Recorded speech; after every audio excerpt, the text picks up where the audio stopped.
Bien, entonces es importante que nosotros siempre evaluemos, que nunca lo hacemos, que casi nunca se hace por aquella cosa de que somos muy confiados. Creemos que Micro, iOS, Android, Unix, Opera, Solaris y demás sistemas operativos que existen en el mercado, pues están muy bien desarrollados, están muy bien configurados arquitectónicamente. Y pues obviamente los superingenieros pues no tienen errores, sino mentiras para desarrollar un prototipo para un aplicativo que queramos implementar. Depende las condiciones, cuáles son los requerimientos de ese prototipo. Y pues entre ellos tenemos que mirar qué arquitectura, qué librerías, cómo nos podemos apoyar en este concepto. ¿Qué es la arquitectura de un sistema operativo? Es el diseño, la conceptualización, la distribución, el rendimiento, esos elementos que no tenemos en cuenta de manera regular y nos vemos en aprietos cuando colocamos y hacemos un despliegue de nuestro proyecto o nuestro aplicativo. Esa línea, pues efectivamente, nos tiene que permitir mirar qué arquitectura se tiene, con qué contamos, cuál es la compatibilidad entre un sistema y otro, porque si yo tengo que diseñar un aplicativo y sobre él diseñar 5 aplicativos más para que corra sobre sistema A, sistema B o sistema C, pues estoy mal de proyección. Entonces, efectivamente, este elemento tiene que facilitar siempre, indicarnos cómo lo tenemos que implementar, conociendo el sistema, cuáles son sus partes y cómo lo componemos. De la arquitectura y la máquina, pues tenemos que tener en cuenta que ya hemos hablado sobre la CPU, que es la encargada de gobernar lo que ocurra en la máquina, los elementos que tenga, la arquitectura que contiene la máquina. El sistema operativo solamente lo que hace es extraerla, utilizarla y desplegarla para que nosotros los usuarios tengamos la capacidad de poder administrar y gestionar junto con el sistema operativo los requerimientos y los recursos adecuadamente. Eso es simplemente ese concepto. Contamos con la unidad, con la CPU, con la unidad de control, los registros, la memoria y la ALU, correcto, entre otras características. Y obviamente no podemos desconocer la unidad de entrada y salida, la unidad de dispositivos, que administra inicialmente los dispositivos del usuario de entrada, salida. Recuerde que tenemos dentro de la arquitectura que ustedes vieron por allá, tenemos los periféricos en sus clases. ¿Cuáles son las clases de periféricos? No, no, son los tipos. No, bueno, sí, perfecto. Entrada, salida y almacenamiento, las clases de periféricos. Periféricos de entrada, uno de ellos, el teclado, el mouse. Periféricos de salida, la impresora, la pantalla y demás. Almacenamiento, el disco duro, la unidad, etcétera, etcétera. Y los tipos de periféricos serían internos y externos, que son los tipos de periféricos, que son los que esta unidad de dispositivos de input-output tiene que gobernar y administrar, entre otras características. ¿Qué es un computador como concepto? Pues efectivamente, una computadora lo que hace es facilitar, gestionar, recibir órdenes, instrucciones y lo más importante, garantizar con nosotros una interfaz.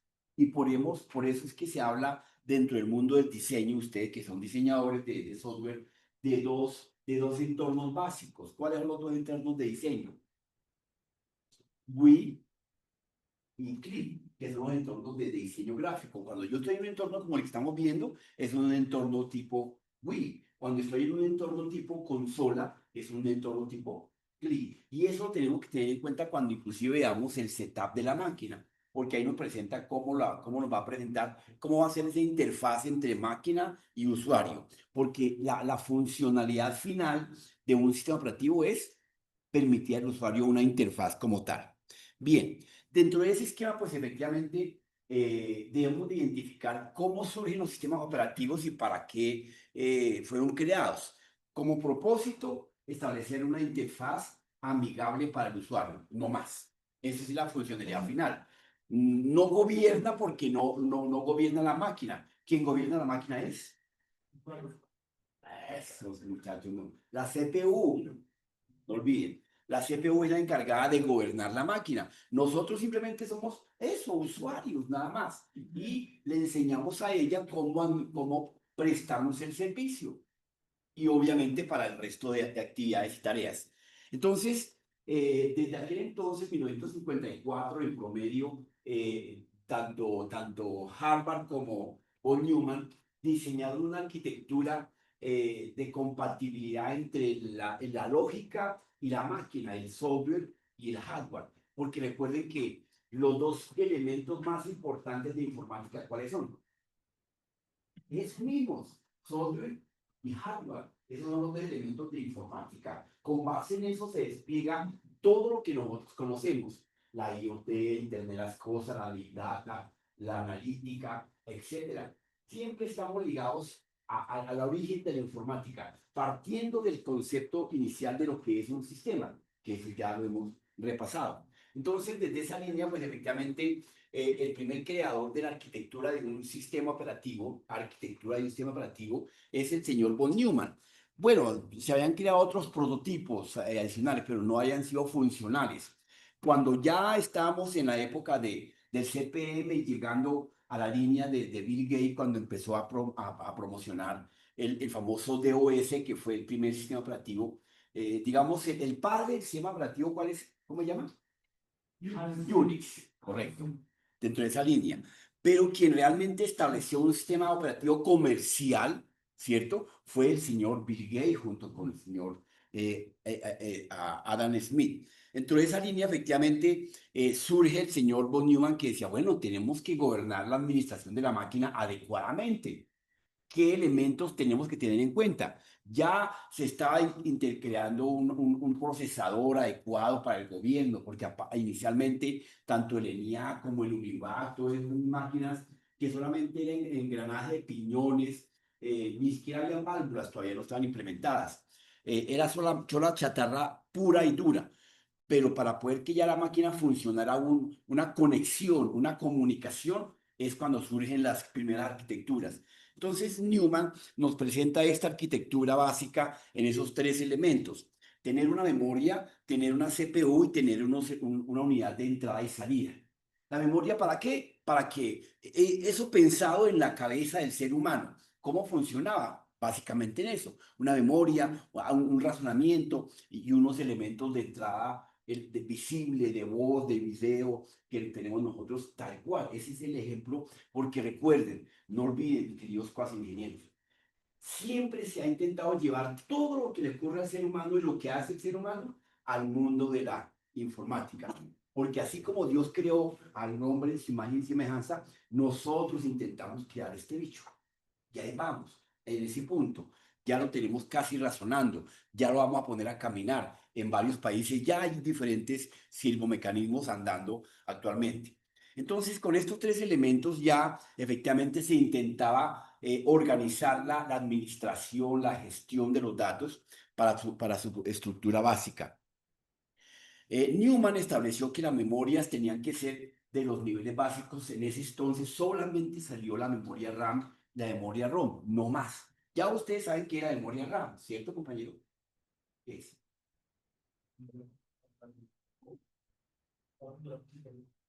No, cuento barato. No, esa es la descripción de Quick Memory, pero ¿qué es? Una memoria temporal, volátil. Cuando yo apago la máquina, se pierde la memoria, todo lo que tengamos ahí. ¿Nos pasa con la caché? No, es otro cuento diferente. La memoria que utiliza el procesador, es esta memoria que tenía Camille. Esa es la memoria caché. Ahí tiene las tareas que yo frecuentemente más utilizo. Entonces, ahí me la tiene guardadita para que cada vez que este usuario o ustedes, este man le utilizaba mucho el aplicativo tal, la tarea tal, la consulta de configuración. Ahí me la pone en memoria. Claro, hay la memoria caché de la máquina y la memoria caché del procesador, que son dos cuentos diferentes. Señor. Señor. No, ese es otro cuento diferente, ese es otro apartado en el cual tiene esa función, administrar algunas tareas que tú defines. Tú en tu vida personal tienes memoria, en tu memoria tienes constantemente estar mirando el teléfono. ¿cierto? Entonces, o por rutina tiene que estar comiendo cada 20 minutos. Entonces la memoria no se va a desgastar en colocar ese pensamiento por allá en el profundo del cerebelo, sino lo coloca en el garbage del cerebro, para que este usuario, para que tú constantemente acceda a él. Tenemos esa memoria, caché, y constantemente, por eso fácilmente podemos estar mirando ciertas tareas que tenemos a la vista, pero tengo otra agenda de tareas. Entonces, ¿qué voy a hacer? Hoy tengo, y las puedo memorizar, tenemos esa capacidad de colocarla en escrito o colocarla en memoria y tenemos, algunos no tienen la capacidad de hacer las tareas por la mañana. Hoy voy a hacer a las 5 tal cosa, a las 6 de la mañana tal cosa, a las 7 otra cosa, a las 8, sino que, no sé, no te me olvida. Entonces, yo por lo menos tengo mi teléfono y coloco las 10, 20 tareas durante el día, todos los días. Vengo en el carro y le comienzo a hablar a la IA, apúnteme las siguientes tareas y ya me las está recordando cada hora. Y las voy tachando. Y ya. Porque otra cosa es mi memoria caché, con la que estoy pendiente tal vez de que si voy manejando quién viene a un lado, estar mirando siempre frecuentemente, pendiente a la defensiva. Eso lo mismo está en el computador, ¿correcto? Esas son las características. La que les estoy mostrando es la memoria caché de la máquina, ¿correcto? La que el usuario tiene de manera constante, que es estos elementos. Y por acá hay un apartado donde tenemos y podemos programar la máquina. Acá, administración de tareas, ¿sí ve? Es otro apartado diferente, en el que yo creo que no tengo ninguno acá. Entonces, efectivamente, ahí me establece las diferentes tareas que haya programado. Ahí lleva en control las diferentes actividades que está en funcionamiento actualmente en este nanosegundo, T medio. Pero si quiero, puedo programar una para que se active la entrada del control de entrada o el Zoom se prenda a las 6 de la tarde. Son cosas que se pueden hacer, ¿cierto? Sin ningún inconveniente. Bien, entre los diferentes apartados. La línea de la memoria también tiene la memoria ROM, que es la memoria que viene de fábrica. ¿Qué es la memoria ROM? Justamente le iba a preguntar a usted, pero yo creería que la No, definición, se le pregunta. pero yo creería que la definición de esto, porque yo lo que le quería preguntar era si la memoria era un ROM, cuál de las dos almacenaba como las tareas principales que ven de fábrica del sistema operativo. Eso. Entonces la La ROM. RAM, sí, correcto. La RAM no tiene nada, siempre la compramos y muchas veces por alguna sugerencia y algún torombolo, cuando la máquina se pone lenta, lo primero que le dice, eso le falta memoria. Y el pobre man que no sabe ni nada, tú le dices, ¿verdad? Sí, señor, cómprele unos 3 bancos. Y el man va y se gasta una platica y le compra más memoria y la máquina sigue funcionando igual o peor. ¿Por qué? Porque no tiene una compatibilidad de rendimiento, pero el man no sabe, o de pronto, cuando el man de la tienda quiere vender, de pronto le dice, no, pues no le coloque 3 bancos, colócale uno, medio le da una sugerencia, ¿ve? Y entonces uno queda enamorado del man y sigue comprando allá cositas, porque creo que le dio un buen consejo, no, chimbo, efectivamente no requería, era limpieza de máquina, o tal vez era conectividad, o tal vez era mirar el servicio por el que está contratado, bueno, muchos factores ajenos a capacidad, ¿correcto? Bien, entonces la ROM hace lo que el compañero efectivamente nos acaba de decir. Viene con las tareas que de fábrica se van programando para que cada vez que la máquina apaga y prende, traiga esas tareas a la colación. Cada vez que llegue el portero por esa puerta, le dicen, aquí está su agenda, tome. Y llega otro día y aquí está su agenda, la misma agenda, todos los berracos días, la misma hoja con las mismas tareas. Eso le pasa a la ROM. Y ya viene ya escritas para que no se le olvide. Pero uno la puede reprogramar tanto a la RAM como a la ROM, ¿cierto? Entonces hay diferentes tipos de memoria que veremos más adelante. Entonces el arquitecto, bueno, faltó aquí un elemento. La CPU, como ya le hemos hablado tanto y le hemos dado tanto palo, pues efectivamente evolucionó a razón de su control y gobierno de la máquina para que el sistema operativo funcione adecuadamente. Si la CPU no le facilita todo el control al sistema operativo, pues el sistema operativo no fuese tan ligero como nos está presentando en este momento esas características, como que yo pueda decir qué tareas temporales tengo, como que yo pueda cambiar de actividad sin ningún inconveniente. Esa es la funcionalidad del sistema operativo, facilitar esa interfaz entre lo que tiene la máquina y lo que yo quiera y necesite y hacer. ¿Correcto? Bien, ya hemos dicho de qué está compuesta la CPU. ¿Cuántos elementos? ¿Cuáles son? Cuatro. Muy bien. No, ¿cuál disco duro? La unidad de control, Los registros, la unidad de control, la memoria y la unidad aritmética, la ALU. Esos son los elementos básicos de la CPU. Y ellos son, señor.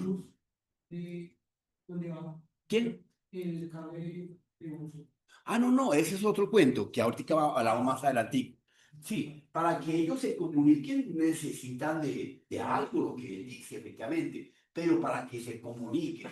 Pero a la CPU no le importa porque no es parte de su gobierno, porque son elementos físicos que no tienen ninguna operacionalidad. Simplemente, nosotros nos importa la carretera, cuando vamos sintiendo los huecos, paramos bolas. De resto sabemos que todos los días ahí está la calle, listo para salir a caminar. ¿Sí o no? Entonces lo mismo le pasa a la CPU. Fíjense la coherencia, esa es parte de lo que es la vida real del ser humano. Y la unidad de entrada-salida, input-output, esa unidad se encarga precisamente de ejecutar, de recibir, de almacenar, de mirar qué petición, quién hizo la petición, si el usuario o los dispositivos internos, y los gobierna. Por eso en la BOAR, ustedes que destaparon la máquina, se dieron cuenta que allí habían dos chips, ¿cierto? Y es el famoso chipset. ¿Para qué me sirve el chipset? ese es como el que sujeta el microchip, ¿no? No, no, no, ese es el socket. Ah, eso. No lo confunda. Entonces el chipset es el encargado de controlar las dos puertas de la máquina, como de una casa, la puerta del frente, donde entra la realeza, y la puerta trasera, por donde entra la servidumbre. Lo mismo le pasa a la máquina, porque recuerden, no lo olviden, nosotros hemos hecho todo a imagen y semejanza de lo que tenemos en la máquina, porque este es nuestro hijo, nuestro sistema virtual, nuestro sistema híbrido, ese es nuestro pedacito. Entonces, el chipset contiene el NODWAY y el SUDWAY, que captura las peticiones, los requerimientos, tanto del usuario, que es el SUDWAY, como de la máquina, de la CPU, de la memoria, de los registros. ¿Por dónde los atiende la CPU? Los atiende por el NODWAY, por la entrada principal. ¿Correcto? Desde allá tenemos. Entonces, cada vez que yo hago una petición, por eso les comentaba, quiero que les decía que la ciberseguridad está definida desde el momento en que usted hace alguna actividad sobre la acción que va a ejecutar. Normalmente los ingenieros presentan a un proceso de sistema de seguridad, bueno, a nivel universitario. Y obviamente hacen un proceso de control de seguridad en el hasheo de la entrada de los datos.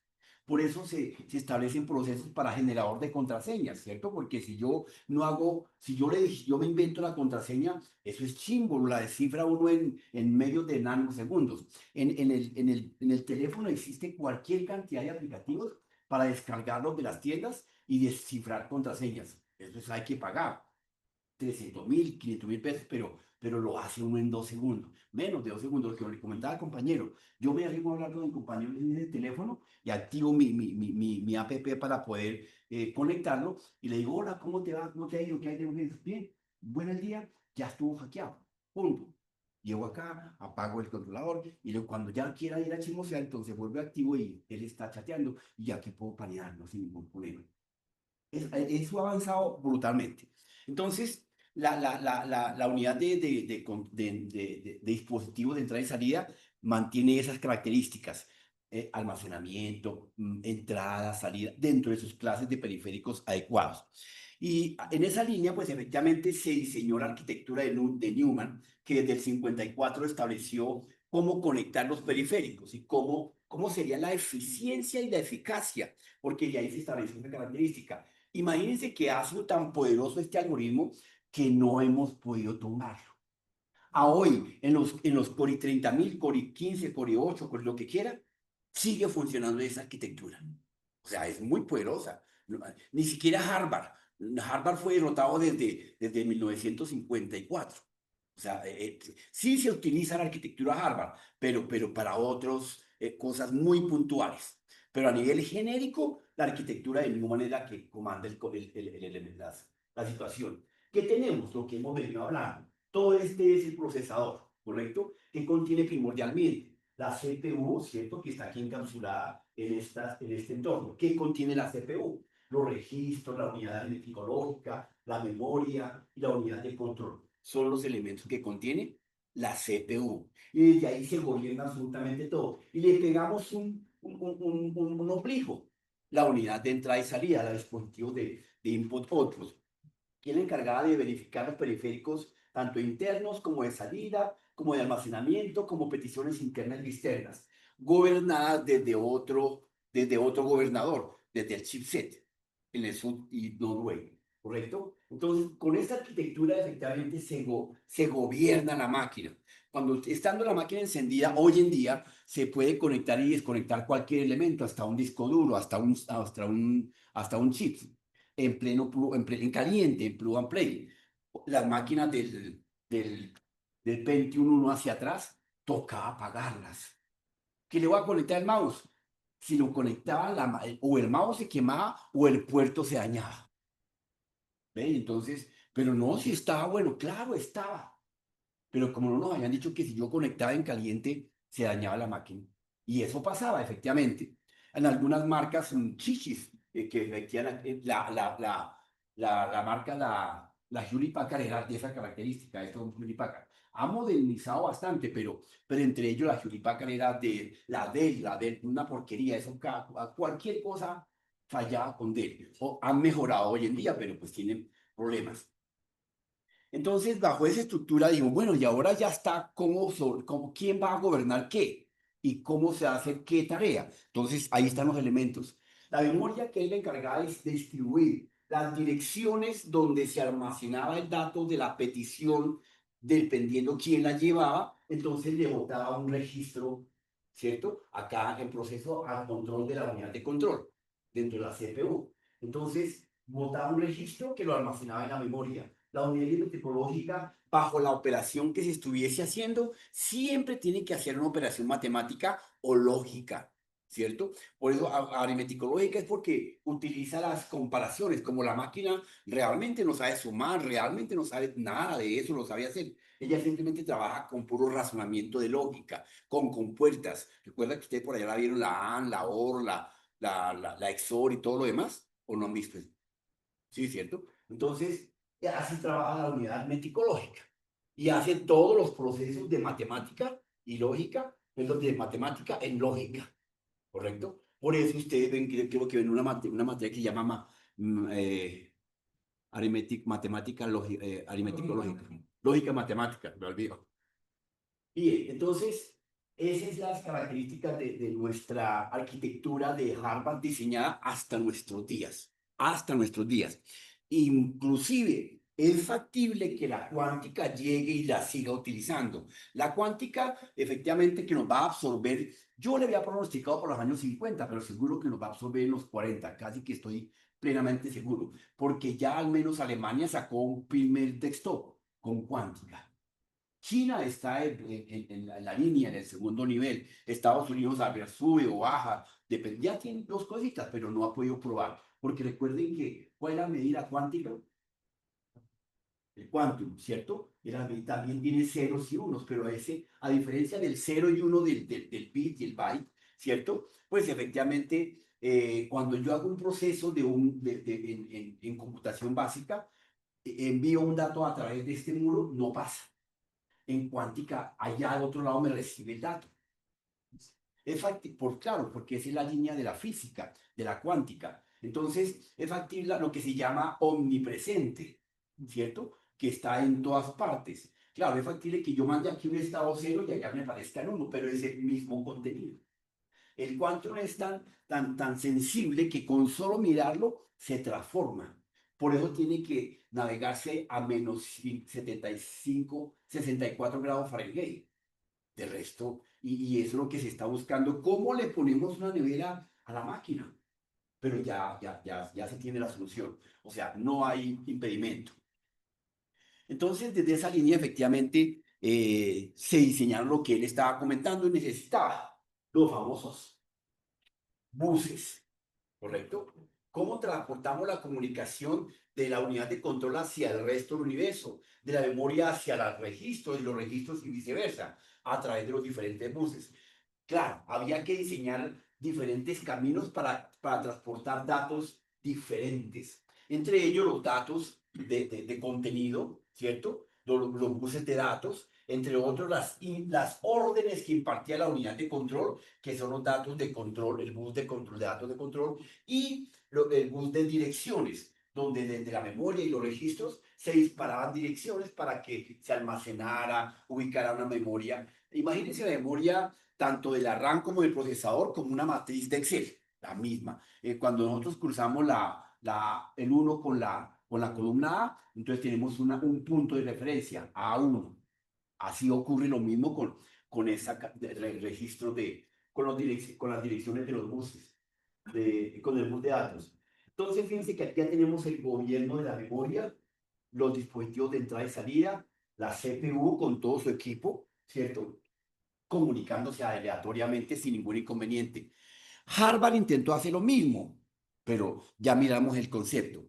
A esa necesidad de cómo se conectaba, pues se estableció en el crecimiento que venía el ser humano desarrollando máquinas, qué elementos tenían que crecer más rápidamente, qué se necesitaba. Lo mismo que nosotros. Nosotros a medida que vamos creciendo, nuestra memoria se va ampliando. La cabeza sigue siendo del mismo tamaño, pero nuestra capacidad de procesamiento se va agrandando. Cuando estábamos allá en kindergarten, ¿tú recuerdas? Allá en kinder, ¿no recuerdas? ¿Por qué no, hermano? Allá, efectivamente, tú llegaste y te dijeron, ¿qué número es ese? Y usted, ese es el uno. Y luego le dijeron, ahora sume un palito más otro palito. ¿Cuánto le da? Dos palitos. Y a ese súmele otro palito. Y entonces nos fueron condenados con todo ese cuento. Y por eso nosotros hoy en día procesamos de uno en uno. Nosotros no es que, cuando yo le pregunto al compañero 20 más 20, y dije, "Pues, qué velocidad tan violenta. El procesador en este momento ya está a otro nivel. Y fíjense que cada vez que usted se pone a programar, cada vez la máquina le queda más chiquita. ¿A qué me refiero más chiquita? La máquina ya no carbura igual que usted. Usted dice, oh, esa máquina se volvió lenta. No, su máquina, su cerebro creció en pensamiento. Ya usted tiene 20 variables. Ahora usted está programando y usted regularmente tiene las 10.000 líneas en su cabeza, ¿o no? O los 20. Se acerca a un usuario tradicional y le dice, ¿y usted cómo sabe dónde está la línea? Y efectivamente uno va a decir, no sabe ni la respuesta, porque ¿quién hizo el programa? Pues uno. Uno sabe que pregúntele al cocinero dónde está la alveja número 35. El man le dice que está en tal esquina de la sopa. Seguro, no. Así nos pasa a nosotros. Pregúntele al médico por qué sabe dónde está la vena tal. Es lo mismo, la misma tarea. O sea que no hay de qué aterrarse. Entonces nos dimos cuenta o se dieron cuenta que la memoria era la que necesitaba crecer rápidamente. Entonces el crecimiento de esta ruta, de esta línea de tiempos, la memoria principal, creció a la misma par que la unidad de control que necesitaba desarrollarse. Entonces la memoria principal, luego se identificó que era la unidad aritmético-lógica la que tenía que hacer operaciones de manera constante, que eso nos pasa a nosotros constantemente, y la unidad de entrada y salida de los dispositivos junto con los buses que se verían pegados ahí de carambola. Entonces, la memoria principal, como ya lo explicamos, efectivamente estaba compuesta por la memoria ROM en ese momento, la memoria RAM, que ya la definimos como tal en su concepto. Y feliz noche.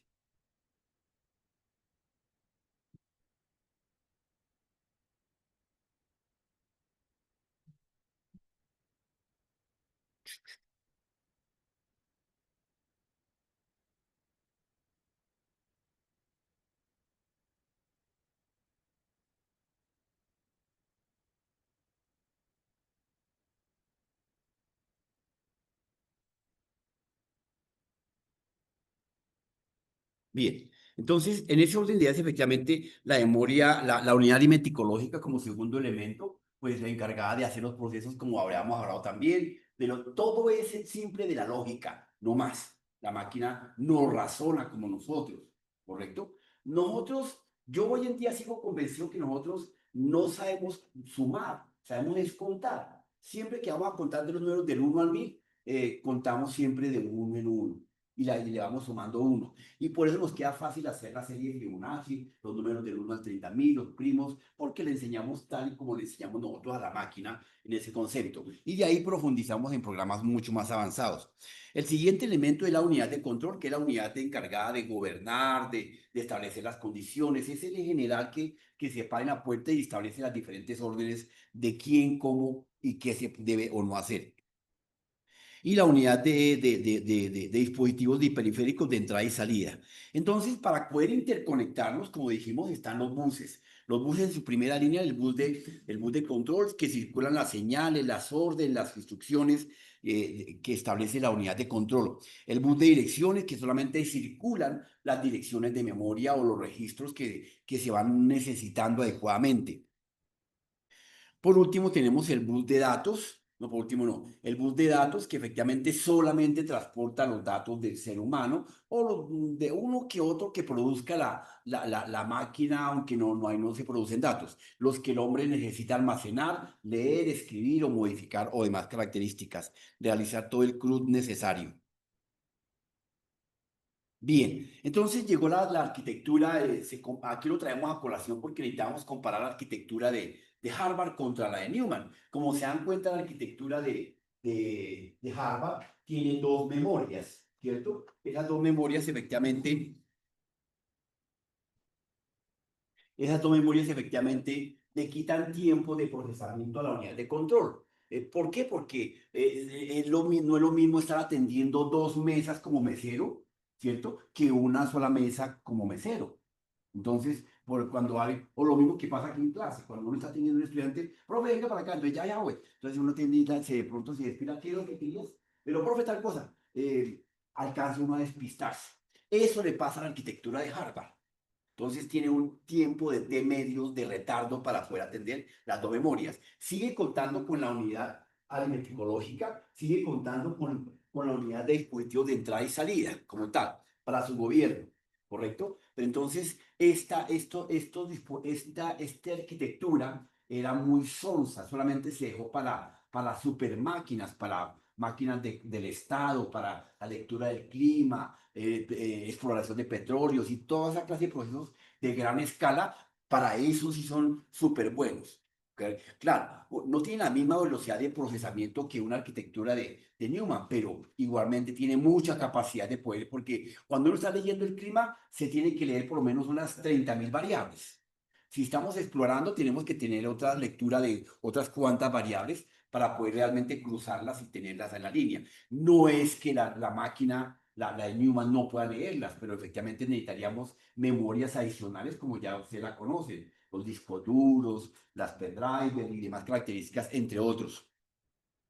¿Qué ventajas y desventajas se tiene de una de otra versus la arquitectura de Harvard versus la arquitectura de Newman? Entonces, si hablamos de alguna desventaja, efectivamente, cuando solo se hay una memoria de caché, pues efectivamente tenemos más velocidad en el procesamiento. Si tenemos como una ventaja, las instrucciones de datos se leen más directamente, claro, porque efectivamente tenemos que leer menos instrucciones a una mayor velocidad. Y ahí es cuando surge efectivamente la arquitectura de procesamiento, ojo, la arquitectura de procesamiento, que es la arquitectura x86.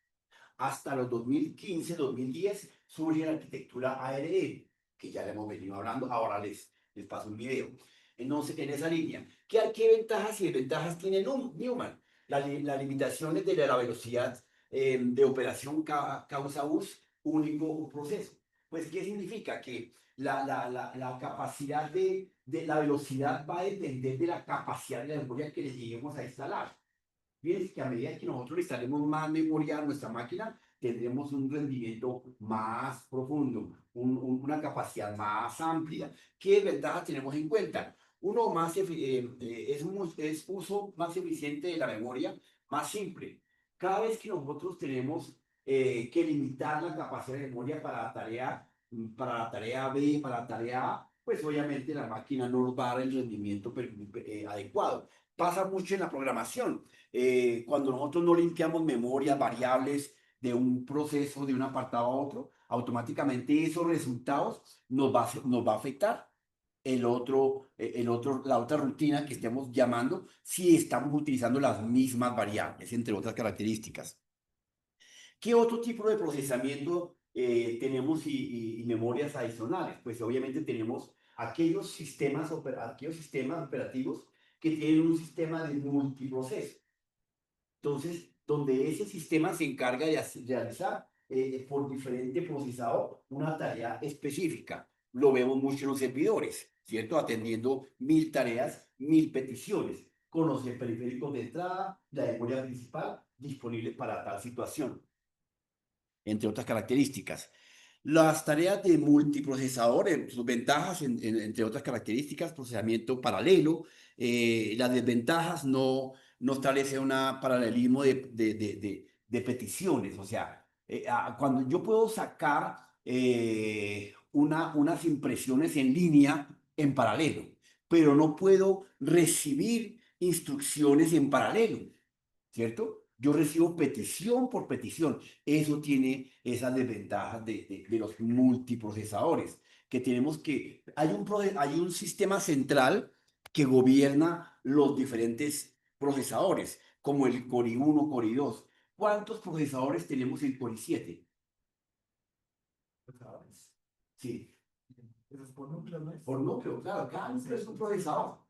No sé cuántos. Pues, no, tenemos los mismos 7. Uno de ellos se encarga de gobernar todos los demás y luego le distribuye las diferentes tareas y peticiones a los otros 6 restantes, si fuera de 7, si fuera de 8 y demás características. Pero siempre hay un cerebro principal, lo mismo que nos pasa a nosotros. Nosotros tenemos solamente el cerebro. ¿Qué tenemos más? El cerebelo. Y dentro del cerebro, ¿qué tenemos? ¿Qué? No, el núcleo. Las neuronas están repartidas en todo el entorno del cerebro.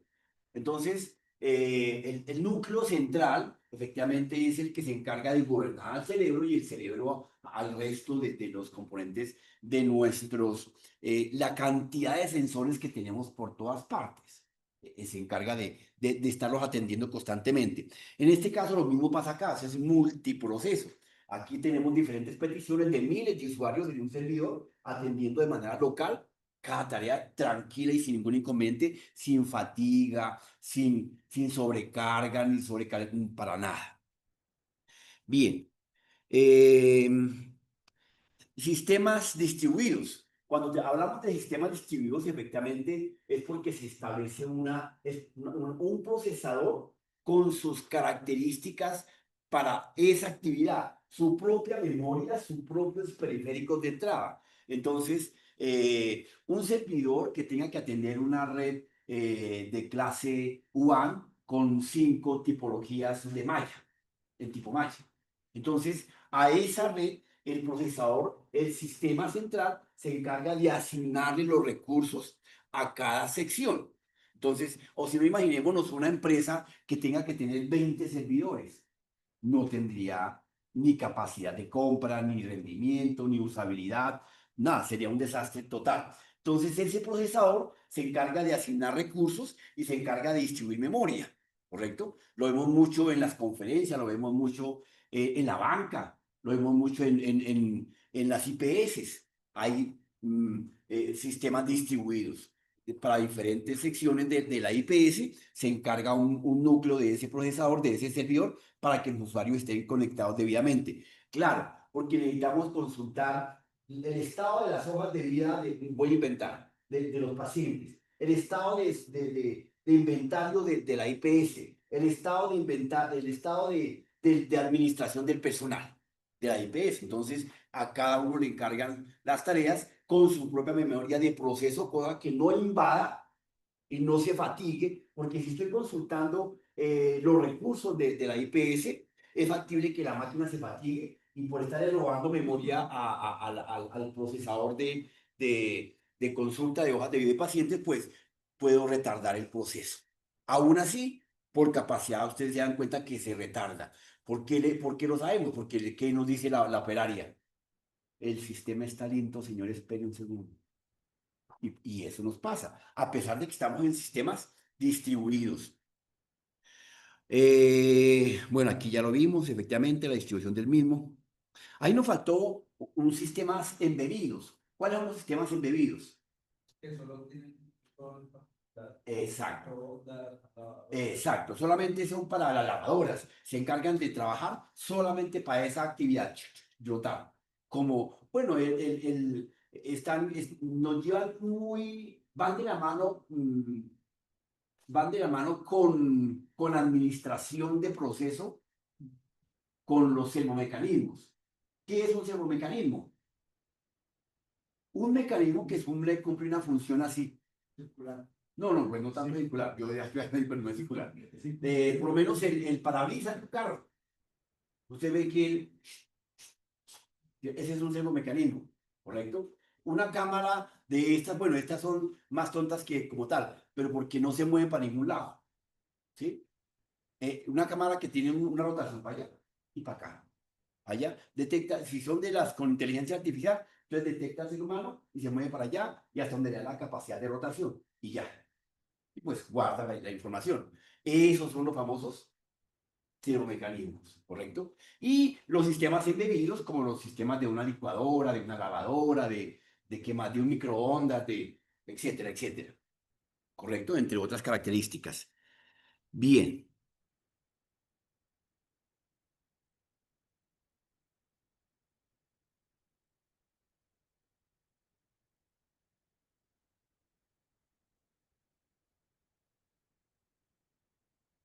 entonces dentro de esta línea, efectivamente, en los sistemas operativos, es importante que identifiquemos los tipos de sistemas operativos que tenemos de toda la referencia.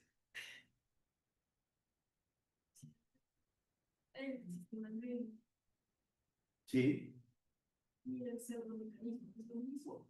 No, no, no, que les comentaba que efectivamente un servomecanismo es un mecanismo que cumple una función específica. Los sistemas embebidos y no tienen control de administración, porque es mecánica, el parabrisas para allá y para acá. Es un motor, ¿sí ven? No tiene nada raro. En cambio, un microondas tiene un pequeño control de temperatura, un control de tiempo, la lavadora, un control de tiempo, así que tengan unas pequeñas tareas como pueden ser tiempo, temperatura, ¿qué más puede ser? Niveles, entre otras características, ¿no? Movimientos, sí, correcto, como la lavadora. Pues hoy esos son los famosos sistemas embebidos, correcto. Y un mecanismo simple, chimo, pues, bueno, el piñón de pedal de una bicicleta. Ese no es el mecanismo porque no hace nada más, sino rotar, efectivamente. Bien. En ese caso no sería autónomo porque los servomecanismos son autónomos, automáticos, para allá y para acá, porque el motor va girando dependiendo del tipo de piñón que le coloquemos, pues en su movimiento específico. Por ejemplo, el parabrisas de un carro. Señor. Desde el punto de vista, entonces, ¿cuál mecanismo utilizaría un sensor? ¿Cuál de esos dos?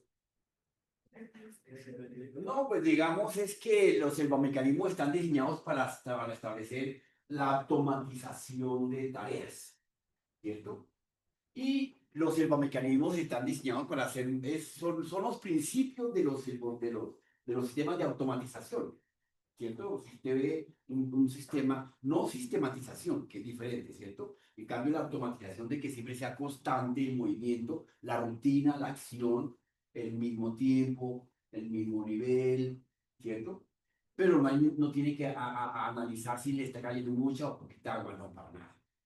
Entonces, para los sensores, pues no, porque los sensores cumplen otra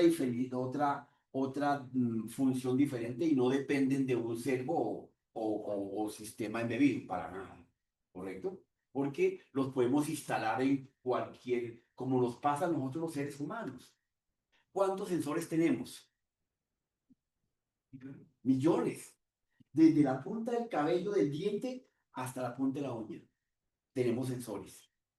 Y sentimos. Cuando tomamos agua tibio caliente, el viento nos tiembla. Cuando alguien nos toca el codo, sentimos. Y por eso el cerebro, entonces hoy en día se está tratando de emular lo mismo. Descubrimos en el 1090 que la inteligencia artificial tenía que arrastrarse hacia el mundo de los sensores y para allá viene. Entonces ya hemos aprendido un poco más. Claro, aparte de los principios de la inteligencia artificial desde 1940, efectivamente, cuando se inventaron la máquina de Turing, ¿de acuerdo? ¿Para qué era la máquina de Turing? Para desarrollar un código de la guerra. Exacto, era para hacer los primeros procesos de, de comparación, de medición, hasta ahí. Claro, y para eso se utilizó, porque a la velocidad de nosotros, mientras que analizamos, miramos, como cuando cogemos un crucigrama, primero lo evaluamos, lo analizamos, y nos alcanzamos a demorar tal vez uno, dos, algunas personas media hora, evaluando. Turing no, simplemente cogía un proceso y lo desplegaba. Pero de ahí surgió la inteligencia artificial. Claro, la inteligencia artificial de manera tácita, como la informática estaba desde antes de Cristo, desde la época, de la época de piedra. ¿Por qué motivo? Porque si ustedes recuerdan la historia, pues el ser humano quiso rayar paredes. Y ahí fue cuando comenzó a hacer informática. El man no sabía, pero estaba haciendo informática en piedra, ¿correcto? Y nosotros con el tiempo descubrimos esa línea de comunicación. Entonces tenemos algunos, dentro de los diferentes sistemas operativos encontraremos tipos y categorías no importa qué marca, de sistemas operativos. ¿Qué tipos de sistemas operativos vamos a encontrar? Sistemas por lotes, sistemas operativos multitarea, compartido, sistemas operativos en tiempo real, sistemas distribuidos. No hay necesidad de explicarlos cada uno, ¿se entienden o los ampliamos? ¿Alguno que no interpreten? Sistemas operativos de red, sistemas operativos en móviles y más características. Esos son los tipos de sistemas operativos que tenemos actualmente, ¿correcto? Los sistemas de tiempo real, en la compra de un tiquete de un cajero automático. Cuando yo inicié en el mundo de la ciberseguridad, por allá en los años 2000, efectivamente se lograba sacar plata de los cajeros en un nanosegundo de tiempos. Yo alcancé a sacar plata en 2 puntos de cajero con que no se actualizaba la data. Ya hoy en día no, ya eso se eliminó totalmente. Entonces usted se iba al cajero A y si estaba cerquita del cajero B, usted se podía desplazar porque el saldo Nequi tiene ese problema todavía, sino que se actualiza en tiempo real por debajo. Si usted mira Nequi, no se actualiza en línea el front, le sigue manteniendo el saldo. Es un error garrafal, porque puede llegar a ser, se han generado demandas sobre ese tema. Entonces, son características de ese estilo. Entonces, cuando tú compras un tiquete para Cartagena, y yo lo compro también para Cartagena, y de Arepa, porque eso pasa, no es que nos inventemos, eso pasa. De Arepa conseguimos a las 10:55 con 55 segundos. Eso pasa, ¿correcto? Y compramos el tiquete. Hace un par de años ocurría que nos vendían, ustedes no sé si escucharon que nos vendían en el mismo puesto. Eso pasa porque el sistema no logra actualizarse en línea. Obvio, tenemos actualización en línea y en tiempo real. Una cosa es en línea, cuando estamos conectados en línea, es cuando yo te veo en el WhatsApp. Ah, está conectado, te veo ahí en línea. Pero no estamos haciendo ninguna operación. O sea que mientras que no hagamos ninguna operación y tú me mandes un dato, yo lo pueda leer, entonces estamos haciendo tiempo real de la operación. Lo de la consignación o retiro de un cajero. Si yo retiro platica en el cajero A, tiene que ir al servidor del dato, actualizarse, descontar un peso menos uno, le queda cero, y en el mismo tiempo, por unos nanosegundos, efectivamente, aquí me puede aparecer cero, porque aquí acaba de retirar. Eso no pasaba en el 2000, los 1900, los 90 y los 80. Había siempre un fraude, ¿correcto? Y los hackers de ahí hicieron grandes cantidades en Nueva York y Alemania, eso. Mientras que se descubrió el agua tibia, hubo gran pérdida de plata, ¿correcto? Por lotes, perfecto. Los sistemas de lotes o BASH, ¿cierto? Son los que ejecutaba el Seguro Social. De pronto ustedes están muy pollitos, pero ¿se acuerdan del Seguro Social? El Seguro... No, no, no, es diferente. El Seguro Social efectivamente O inclusive todavía hoy tenemos en los impuestos para estar más fresquitos. Vaya y pague el impuesto y consúltelo a la media hora a ver si le aparece el descuento. No, siento que no. Él lo aparece por allá 6 meses más tarde. Porque hacer una operación de tal magnitud de 50 millones, bueno, hablemos de 20 millones de usuarios pagando los impuestos. Entonces, para estar cada ratico y yendo al servicio y descontando, pues se vuelve una tarea desgastante, tediosa. Además que paga el de Neiva, paga el de Leticia, paga el de San Andrés y paga el de Bogotá. Entonces se requieren sistemas que están integrados porque están integrados para actualizaciones. Pague una multa de tránsito. Todavía se trabaja por lotes.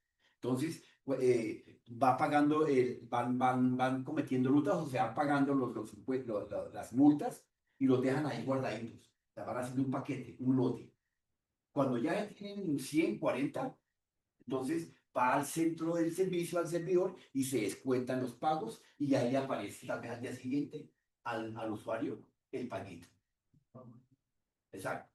En los bancos pasaba mucho. Ustedes no sé si recuerdan que a las 5 de la tarde se quedaban el personal del banco a trabajar hasta en el cierre de mes. Se hablaba del cierre de mes, ya hoy en día no existe el cierre de mes, porque por lote se acabó esa figura.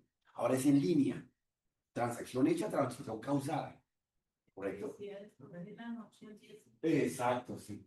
¿Sí? Una preguntita, ¿qué tipo de encriptación en un cajero? ¿Simétrico o asimétrica? No, depende del tipo de hash que necesites y el tipo de necesidad. Eso ya es dependiendo el algoritmo que tú quieras implementar para el tipo de seguridad que quieras implementar. Pues, No uno todos puede- están gobernados por la PIN. ¿Cómo? No todos están gobernados por No, la pues, PIN. no. No, si fuera así, los hackers ya tuviéramos un papayazo listo, porque todo va sobre el mismo algoritmo, entonces es fácil hacerlo. ¿Ve? Entonces, por eso se trabaja una cosa la encriptación y otra cosa es el hasheo de la data, ¿correcto? Digamos, yo soy de los que acostumbro a establecer un generador de contraseña y esa contraseña que me la generó el sistema de 16 o 32 bits, ¿cierto? La hasheo y la guardé, la cosa que si alguien me la abre, me logra abrir la base de datos, logra penetrar el gestor, pues va a encontrar unos datos hallados. Y creyendo que la puedes encriptar, cuento porque recuerden que un hash que es Un código único. de una sola línea, no, único no. Bueno, si único es una huella, correcto, pero es de una sola línea. O sea, usted lo convierte en hash y no lo puede devolver. La encriptación, sí, usted monta el algoritmo y puede encriptar un generador de contraseña. Usted genera la contraseña y la puede encriptar y la puede devolver para allá y para acá. No hay problema. ¿Correcto? Y dependiendo ya del tipo de verificación y autenticación, ya depende del tipo de verificación. Entonces se vuelve de forma simétrica o asimétrica, ya Se depende. supone que todos deberían ser el mismo principio porque todos son iguales. Hay principios definidos, sí, pero no todos. Hay un principio para desayunar. Yo no desayuné huevos hoy, ¿usted? Tampoco usted. ¿Ve? Hay principios, pero no todas hacemos lo mismo. ¿Correcto? Porque si no, el mundo sería mucho más ligero. Pues se lo tengo en la informática. ¿Algo otro sistema que tengan duda? Bien. Tipos de sistemas operativos que tenemos. Entonces, bueno, aquí los explicaremos más rápido. Sistemas operativos por lotes, que es lo que te acaba de decir, que establecen acumulamiento de datos para ser procesados, ¿correcto? Todo el mundo pagando los impuestos, como te decía, entonces en el lote, la referencia, el dueño, tal cosa, porque como eso cambia tanto, y en Colombia el mundo inmobiliario, bueno, eso tiene otro nombre, es muy cambiante, es uno de los países más activos en el mundo. Hoy usted tiene un lote y mañana aparece con otro dueño, entonces los datos varían brutalmente. Pues no cada media hora, pero sí periódicamente trimestral, y eso requiere bases de datos poderosas, ¿correcto? Entonces, por grupos, ¿ok?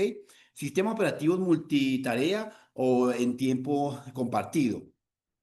Se refiere a que permite la ejecución de distintas tareas al mismo tiempo, tanto en un solo usuario como en varios. La misma tarea es lo que se denomina este proceso de tiempo compartido o multitarea, ¿correcto? Sistemas operativos en tiempo real, lo que acabamos de ejecutar. La aplicación de la acción de la operación en el mismo T-medios, que se pueda verificar adecuadamente, sin que cause algún trastorno adecuado. Sistemas distribuidos. Entonces, los sistemas distribuidos, como lo hemos dicho, efectivamente, estos trabajan con varios dispositivos a la vez, cada uno con su propio procesador, como lo vimos en la gráfica, su propia memoria y sus propios dispositivos de entrada y salida. Sistemas operativos de red. Bueno, ya eso sí lo conocemos, que efectivamente se ejecuta la administración dependiendo del servidor, dependiendo de los usuarios, y dependiendo de la clase y el tipo de red, entre otras características. De móviles, pues bueno, los sistemas que tenemos para administrar los smart, ¿correcto? Que son los mismos que los de PC. No, son totalmente diferentes. ¿Y por qué? ¿Por qué, compañero Rojo? De que estáis leyendo la noticia, ¿por qué son diferentes? Póngale un cero a ese muchacho. ¿Tiene monitor? Yo voy a nombrar un monitor, ¿usted? Oiga, yo ya he hablado del monitor. ¿Quién se me dice el monitor? Ah, ya la compañera ya se me ha hablado. Sí, yo sé que estaba por ahí. Bien. Em, Componentes básicos de un sistema operativo. Entonces, fíjense que los componentes básicos de un sistema operativo teníamos inicialmente lo que es el sistema operativo con sus dos elementos básicos, que es los programas de control y los programas de proceso. Esos son los componentes de un sistema. Como nos damos cuenta, el sistema, un sistema operativo es un conjunto de programas, así como un sistema. El concepto de un sistema. ¿Cuál es el concepto de un sistema? ¿Recuerdan? Eso, muy bien. Conjunto de elementos que interactúan. Lo mismo ocurre acá. Conjunto de programas que interactúan para atender nuestra petición adecuada. Dentro de los programas de control, que eran los que yo le mostraba ahora rato en pantalla, ¿cierto? Estos, estos que están ahí efectivamente. Entonces, tenemos efectivamente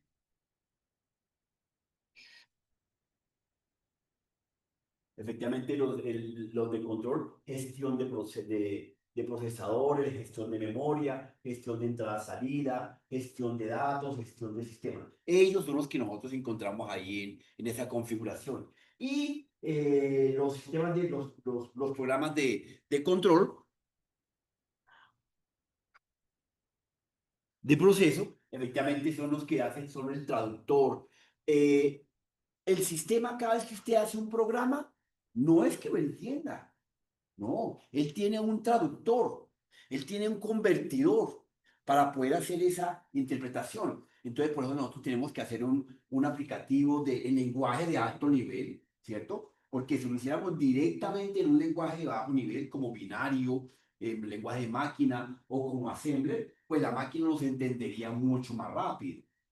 Pero como tenemos que efectivamente hacerlo en lenguaje de nivel porque nosotros somos más bruticos, entonces tenemos que hacer un lenguaje que nosotros entendamos, en Python, en PHP o en etcétera, en esas herramientas que llamamos de alto nivel. No sé por qué se llaman de alto nivel, si es porque la máquina, si fuera de alto nivel, la máquina lo podía entender. No, es para que nosotros bruticos entendamos. ¿Ya sabían eso? Bien, entonces...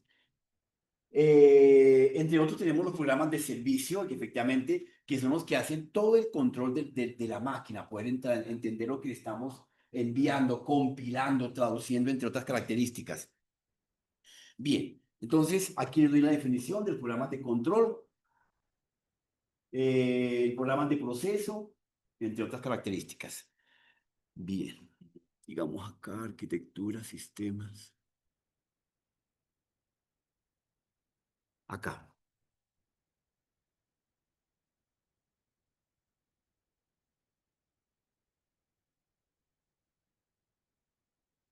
Los sistemas operativos en su recorrido, pues obviamente ya la hemos visto fácilmente en la evolución vimos la matriz de los sistemas operativos. Ustedes tienen una tarea que de pronto la realizamos mañana sobre el tema en su estructura.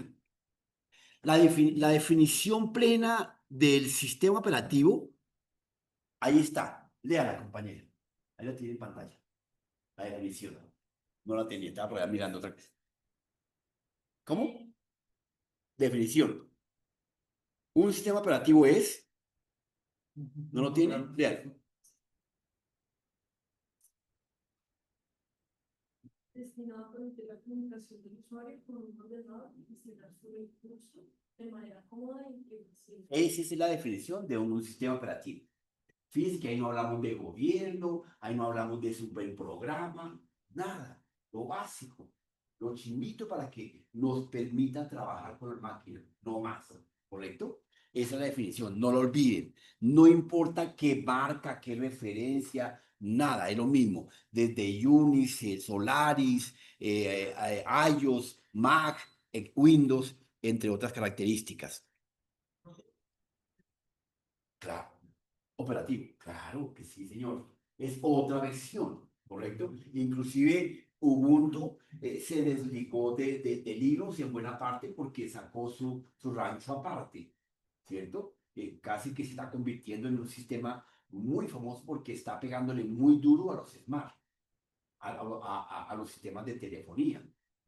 De pronto es factible que en un par de años, independientemente del hardware que cambie por computación básica, por quantum, claro, naciendo quantum, yo creo que el software que tenemos no sirve ni para el baño. La verdad estoy casi seguro. Es factible que toque comenzar a recrearla, a regenerar la historia del software nuevamente, porque van a haber cambios brutales. Espero que no, pero pues ahí sí no les podría decir. En esa parte sí me estoy corto.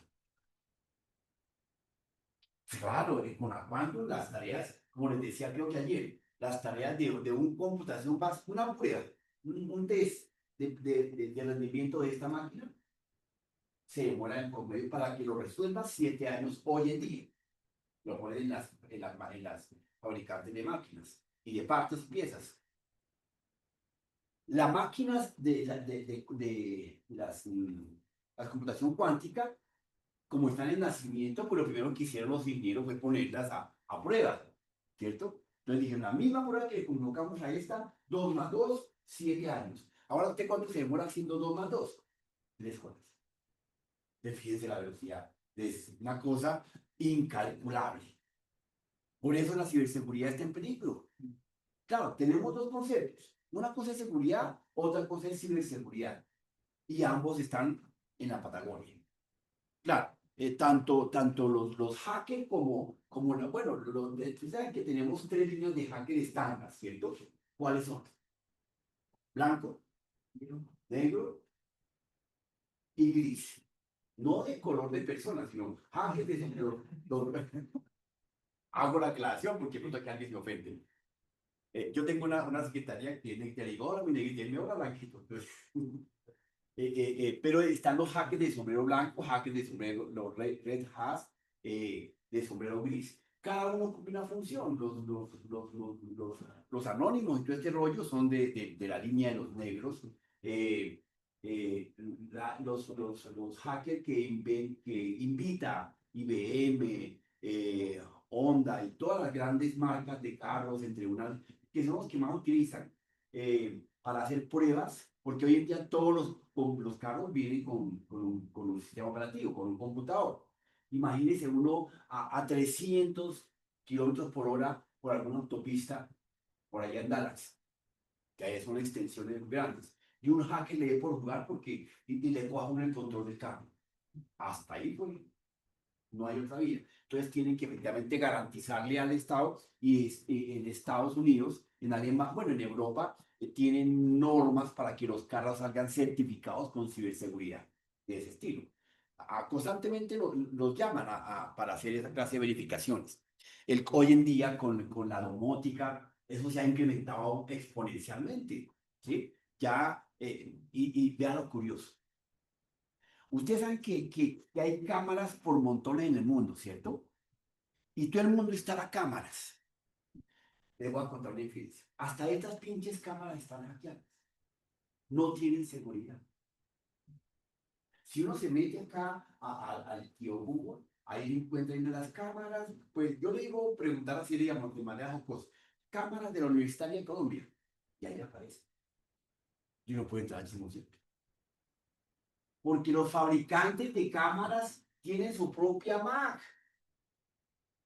pero no para el control, pero de ellos. Y esas, al ponerlas al aire automáticamente, uno las puede detectar. ¿Ve? Entonces, así de ligero somos, solo que la gente pues, no sabe. ¿A cuántas cámaras se han metido ustedes a chismosear? Ay, pregúntenle, no son ingenieros. Pregúntenle ahí, máquinas free en el peor del mundo. Ahora coloquenle máquinas free en Palacio de Gobierno. Y ahí aparece. Y usted puede ya. Sino más, el solo hecho de que no se tiene un control adecuado, pasa todo lo que ha pasado en el mundo del Zoom. ¿Recuerdan lo de la abogada? Que salió allá desnuda pensando que dando un veredicto de muerte. Eso pasó. Entre otras características. Programas que se requieren para que un sistema operativo funcione adecuadamente. Uno, un compilador, ¿ve? Para que funcione la tarea de configuración, la tarea de compilación, la tarea de ver el archivo desplegable, el entorno del archivo acá como esto, por lo menos. ¿Sí? Para poder ver este pequeño elemento, hay un convertidor para que el usuario lo pueda leer adecuadamente. Entonces, efectivamente, tenemos un programa para hacer el compilador de cualquier lenguaje, entre otros. Sobre todo de Unix, porque recuerden que Unix es la base. ¿En qué está hecho Unix? En C. Por eso es importante que ustedes sepan C. El proyecto final que les tengo tienen que hacerlo en C. En C o en C++, lo que quieran. Un enlazador. ¿Qué es el enlazador? Entonces, el que permite conectar las diferentes tareas y los resultados de la memoria versus el caso de uso que esté presentando. Este caso de uso, por lo menos, efectivamente, me tiene un resultado. ¿Qué archivos tiene? ¿Qué carpetas? ¿Qué contenido? Etcétera. Y el tamaño de cada uno es un resultado. Ese caso de uso, efectivamente, lo establece para que la memoria o para que el procesador lo identifique. ¿Cierto? Lo identifique, el enlazador. El otro programa es el ensamblador. Se requiere que exista un ensamblador para que engrane. Cuando ustedes hacen un programa, como ejemplo, efectivamente, lo pueda ejecutar en esa máquina o en cualquier máquina, existe un ensamblador que lo restaura para que pueda ser ejecutable. Intérprete de comandos, lo que estábamos haciendo ayer, ¿cierto? No crea que la máquina estaba entendiendo las órdenes que estaban dando ahí, no es decir, si fuera por ella estaba negra de susto. Ella coge esa orden que le escribimos de dir, cls y lo convierte en lenguaje máquina y lo ejecuta. ¿Ok?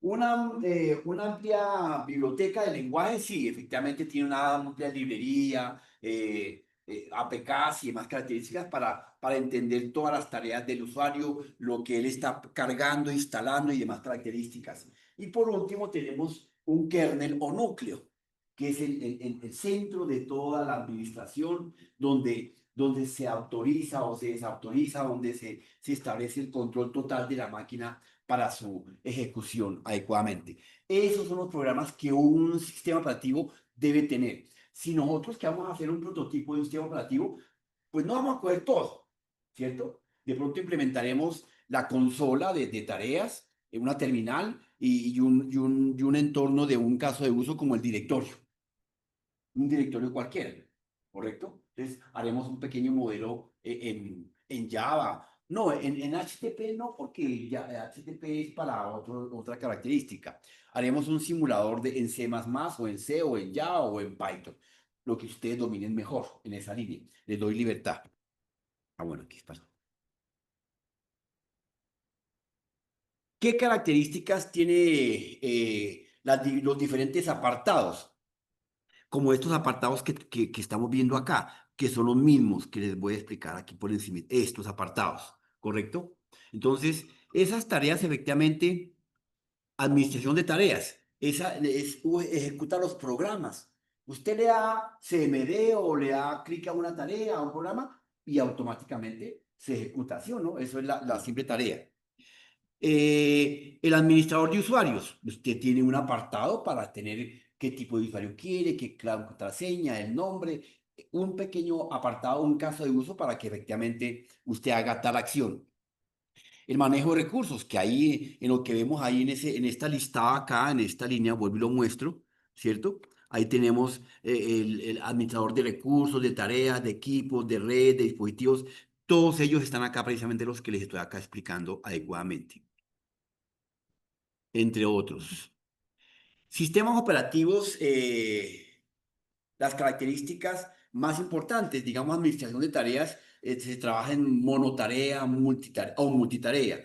Administración de usuarios se puede trabajar en monousuario o multiusuario.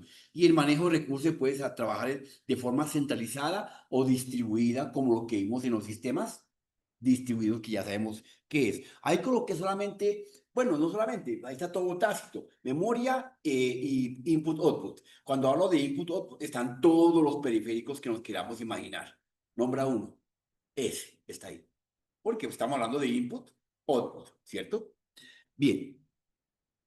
La historia de evolución de los sistemas efectivamente está radicada en esta pequeña matriz. Acá vemos efectivamente cómo evolucionaron los primeros sistemas desde la ATM, de otros. Por aquí surge un tiempo más tarde, ya en los años 90, 80, surge el DOS, aquí está, hasta ahora en esa línea, en esa ruta. Y Windows 95, Apple. Ahí les dejo esa lámina para que la tengan en cuenta y la tengan en su memoria, porque es importante que como ingenieros pues sepan esa ruta.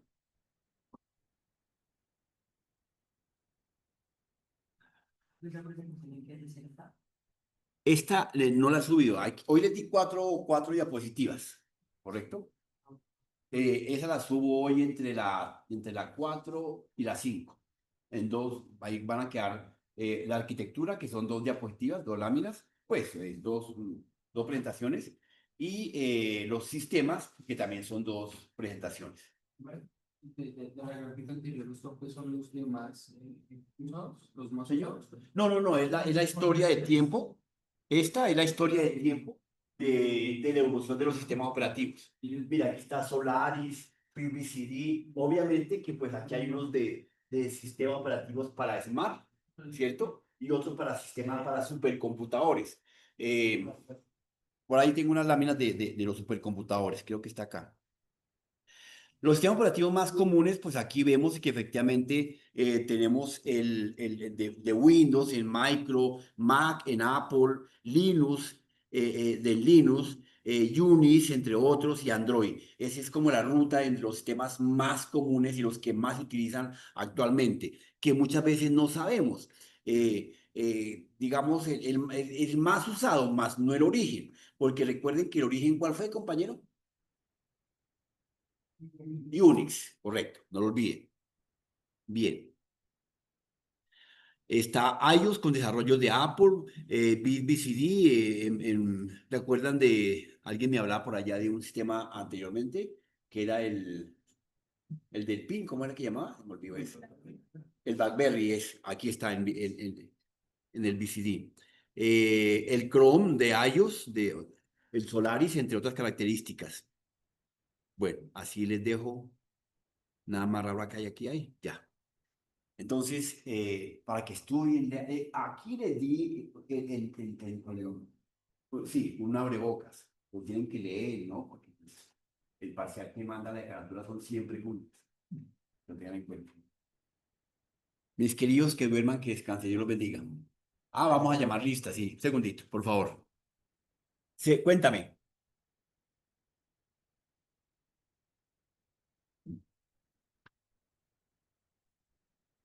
¿Taller? ¿El taller de qué? No, que algunos no saben que ya lo había habilitado. Anoche dijimos, ¿te acuerdas? Que no estaban. De los que no vienen anoche sí paila. No, o sea, en ese momento no son. En ese momento, Sí, sí. no estamos cuidado. ¿Qué necesita, mujer? A ver, Ok, hagamos la vuelta, güey.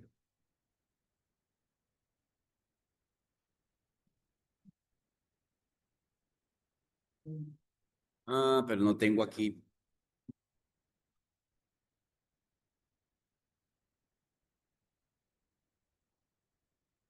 Espérate, llamo lista, bueno. Entonces, Barrios, Beltrán, Camacho,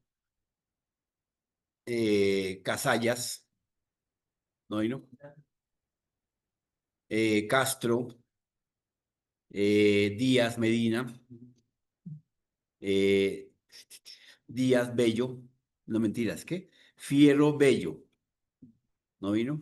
Yo estoy en Fierro Bello. García, Guatiki, Guataki,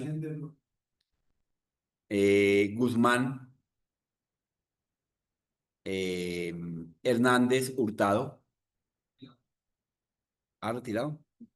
Ah, sí, también es retirado. Moreno Avilla,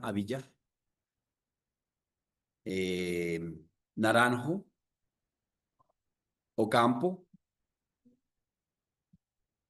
Peña, Arenas, Peña García, Piñeros, Ramírez Jaramillo, Rodríguez Osorio, Romero Montoya, Segura Gutiérrez, Solano, Tautiva, Toro, Torres, Uzcategui, Villamil, Sí, profe. Hernández. Listo, gracias. Que descansen, muchachos. Ahora les activo. Bueno, verificamos el taller que dijo. Chao, chao. Aunque anoche lo verificamos, ¿cierto? Ya está activo, ¿cierto? No, ya estaba activo. ¿Hasta qué hora? Era para ayer 10 a las 10 de la noche. Pero ¿No lo subió? no, no puedo subir. Ah, ya baila. Pero si somos varios. Bueno, ahorita lo activo. Sí, lo voy a activar para que hasta mañana a medianoche. Bueno, como último operativo. El de lectura, ¿cierto? Sí, no. ¿No te llamé? Apellido. Alguien. Ah, no está. Sí, ahí. ¿Dónde? Hernández. Alguien Carrillo con H. Ah, arriba. Ah, Olguita, estaba buscando. Sí, te llamé. No te No me coloqué falla. llamaste. Olguín Carrillo me dijeron que sí, pues no te coloqué falla, ve. No tiene ni falla. Y arepa.